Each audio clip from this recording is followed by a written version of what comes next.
Thank you. Thanks a lot. Very nice to be with all of you. And also to be right after Ruth, who reminded us of our Constitution. And we take a lot of inspiration from, even today, from our Constitution, in fact, even more today from the Constitution, because our Constitution reminded us, that when we became a democracy, it was quite unusual. Unlike other countries, there was a commitment for universal franchise. So everyone had a vote because we said we're going to be a democracy, and Gandhi and Ambedkar both were quite committed that we are not going to be asking of who is educated, who has land, like in other countries. So everyone, man and woman, everyone got the vote. When at a time when even some countries in Europe had not yet opened up their doors for women to vote. But in that condition, the question was that if our literacy rates were quite low, less than 10%, not many people had the opportunity to educate because, as you know, what Ruth was also telling us, there were a lot of constraints and a lot of people were kept out of education because of their caste. So Ambedkar had a very clear understanding that education is going to play that role. He had been taught by John Dewey in University of Columbia, and he was very inspired by the idea of associated living. So he said, even though in our lives outside, we don't get many opportunities to share even our meals with people from all castes, but the school is going to act as one place where everyone is going to be together, and that's going to give us the opportunity to know each other better. So that I come from there, that, the role of education for our country was thought in a radical way. In fact, people say that our constitution was more like a pedagogical project, because it said that it's actually going to teach us to live with each other. It's going to give a sense of citizenship and a sense of knowing each other well, even though recognizing that we had such devastating inequities and such sort of strong barriers between people and between communities. So education had a lot of promise. And I want to say that, there have been attempts, not enough. In fact, 70 years after our independence in 2010, with a lot of struggle on the ground, in which many of us were involved, we eventually got a Right to Education Act. Because till now, even the government was compromising on quality. So what was happening is that even in a government system, we had a differentiated quality, a very stratified system. So the poorest child would get the poorest education, really dismal building, no teacher, no qualified teachers. So the Right to Education Act for us is a historic act, because it says not just that every child has the right to good quality education in a neighborhood school, but it also says what kind of education, which not many countries, the education acts in many countries don't say that. Our Right to Education says that the child must get all opportunities for exploration, discovery, for child-centered education, so it's even telling us that just having a school is not enough. What kind of education when your fullest expression and to understand from each other and to work together is a part of our, it's a fundamental right. So for us, this is heartening. The struggles for education have gone slow, but at least in the last 10, 15 years, our university for the first time is seeing parity in undergraduate courses. So women and men almost equal in the undergraduate courses. Our universities are seeing some kind of change in the populations because people who've been for centuries denied and marginalized, people are coming in. And, it's the university space for the first time, which allows you to question your own lives, question why is it that you don't have the same rights, or question issues of equity and social justice. And I think education is about all that. But what is worrying is that the new education policy is trying to undo this. In fact, it's surprising that it's contradicting a fundamental right. So everything that's written in the Right to Education, that these are the basic requirements for every child, this policy is, not even talking about the RTE. It's using internationally these days. What is worrying is that there is a discourse of learning outcomes. So everything is going to be measured by outcomes. And the policy says we're not going to focus on inputs. So you can see that it's a discourse of denial. And who is it going to affect the most? The disadvantaged, because you're going to say we're not going to give much inputs and we're going to allow private players, we're going to allow open schooling even for primary school. That is bizarre, because open schooling means that you sit at home and you just get some book and you read and you go just to take an exam. Now, that is not education. So in the pandemic, what has been most devastating for us is that education has been hit the hardest. And in the pandemic, the policy which was 6 years in the making. We have been following all the drafts, writing about it, commenting on it, and suddenly the policy comes during the pandemic when there's no parliamentary debate, nothing.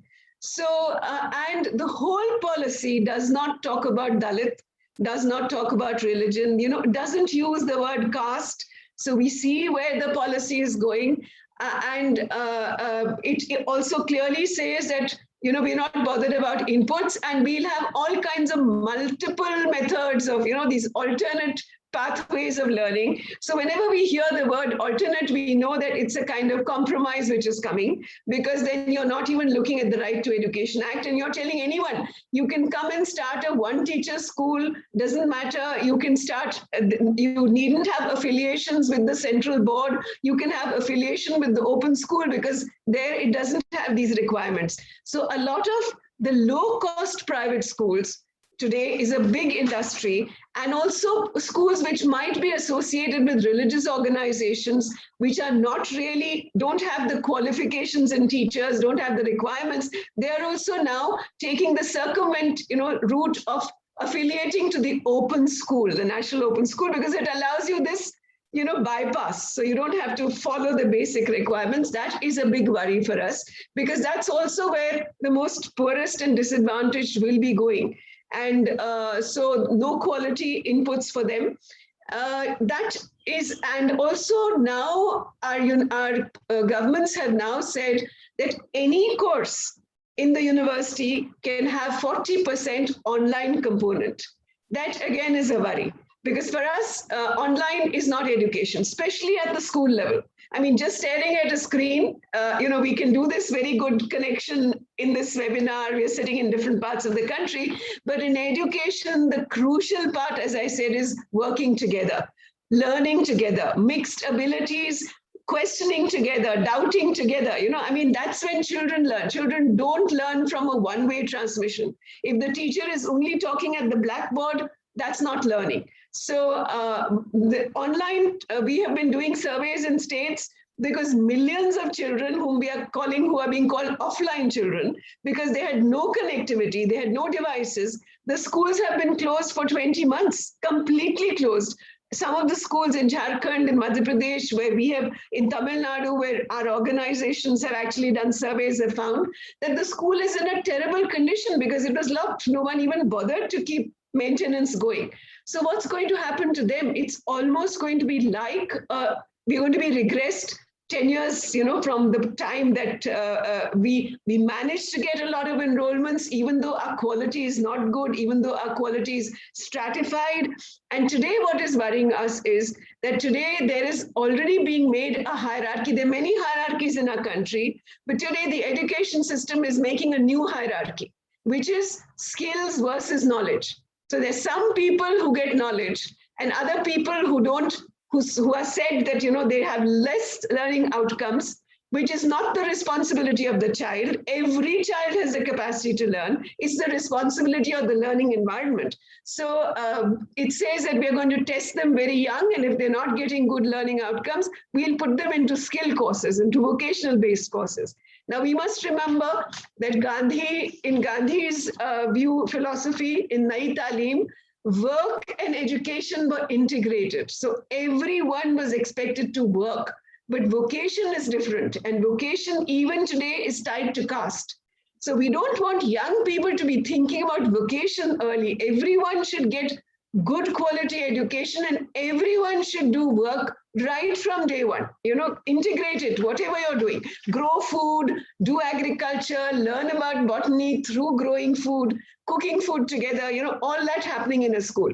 So I'm just saying that these are the worries that we see. We feel that it's going to get more stratified. The minimum requirements are not going to be given. And a lot of people are going to be, in fact, the policy says that for good quality higher education, online and distance learning is a good route. But we know that that's not going to be what we expect, because that's not how social justice gets addressed. And that's not how people get to know each other. Right now, there is so much divisiveness, even among the young, through fake media, through social media, that we need many more opportunities to be talking these out, to be debating this. And I'll read one little passage in the end from our first Education Commission, which was the Radhakrishnan Education Commission in 1948. Soon after a very, very traumatic partition, we have a commission which comes out with such a vision that even today we read it to get inspiration, because it said that freedom is the basis of democracy. And today we are struggling for freedom in anything, whether it's freedom in speech or freedom of autonomy, freedom to learn and ask questions. So it said, and what is interesting is that it also said that education, that we should not differentiate between the skill of hand or the skill of mind. It said that by differentiating this, we have, in fact, we have retarded the mastery of the physical world, and it has been the major cause of poverty in India. And I think you also realize that the skill of hand also gets tied to caste, as I said, and the skill of mind is, some people get that, but today, the system is just, even without caste, it's going to push out poor children because it's going to say they're not good enough, give them skilled courses.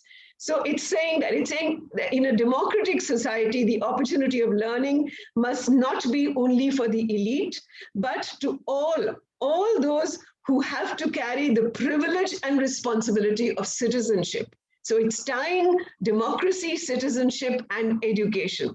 And it's saying that freedom of individual development is the basis of democracy. Exclusive control of education by the state actually is used by totalitarian tyrannies. It's talking about authoritarian and totalitarian tyrannies. This is 48. And we must resist, in the interest of our own democracy, the trends towards governmental domination of the educational process, which we find and we are resisting even today. And it says that the intellectual progress demands the maintenance of the free spirit of inquiry, and professional integrity requires that teachers should be as free to speak on controversial issues as any other citizens of a free country, not like today, false charges, put into jail, all those questions. So an atmosphere of freedom is essential for developing this morality of mind. And this is what we want. This is the kind of thing that we want our education system, we want our schools, we want our universities to be actually cherishing, because this is the tradition of what our earlier commissions have said. So I'll close here. Thank you very much.